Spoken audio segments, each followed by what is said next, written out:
I'll play some audio in a moment, which I found very interesting because I listened to it just this week, when just last week I'd pointed out to somebody that according to Anton LaVey's Satanic Bible, ritual murder in the name of Satan is A-OK.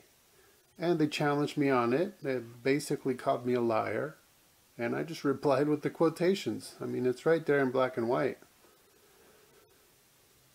Now, I recalled the Miranda Barbour murders. She claimed to be a Satanist. She claimed to be a LaVeyan Satanist. And I remember that when she was asked how many people she murdered, she basically said she didn't know because she stopped counting once she got to 22. Now, when I heard her say that, I thought, okay, yeah, she knows what she's talking about. Because I remembered that in an interview, Anton LaVey had been asked about people who would commit crime claiming to be done in the name of Satan. And he said that when he would hear about that 22 people were murdered, he would say, what, 22 people? That's it? And so that made a connection. I mean, she knew exactly what she was talking about.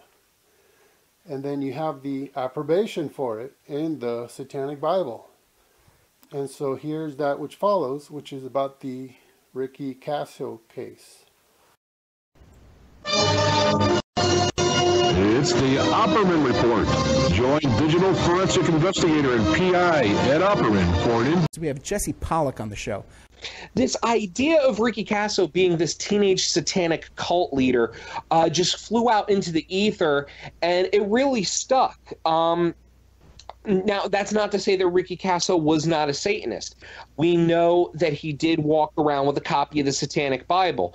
And a very chilling revelation that came to me recently was there was a reporter that went to Northport in the wake of this all happening by the name of David Breskin.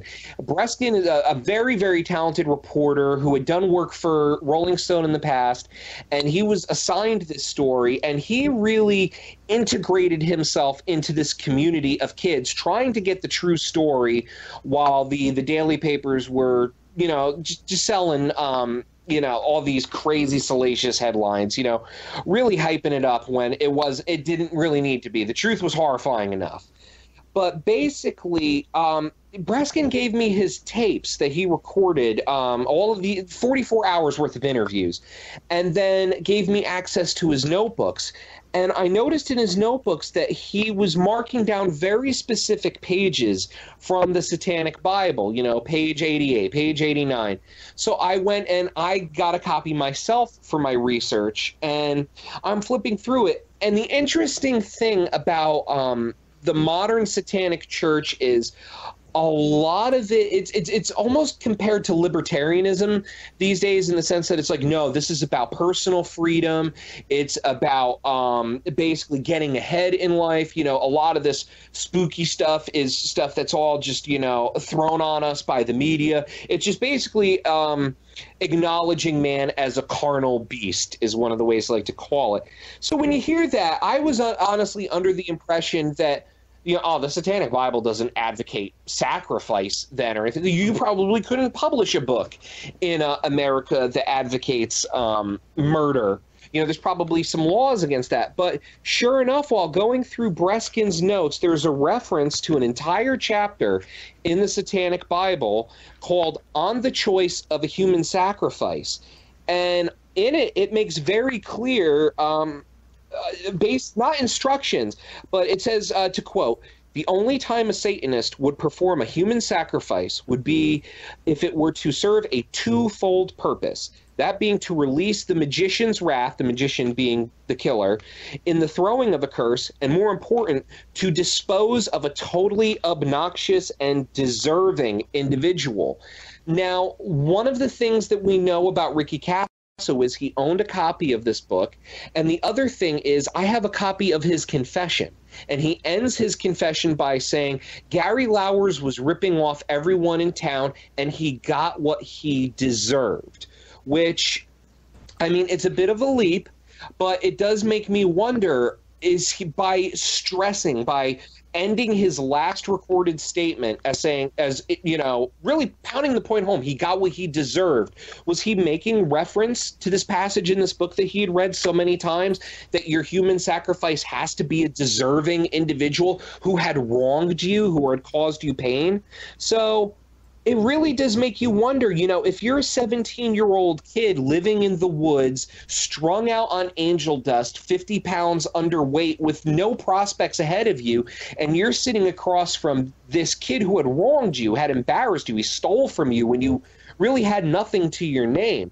It really makes you wonder if the drugs really pounded that home, you know, this kid's got it coming.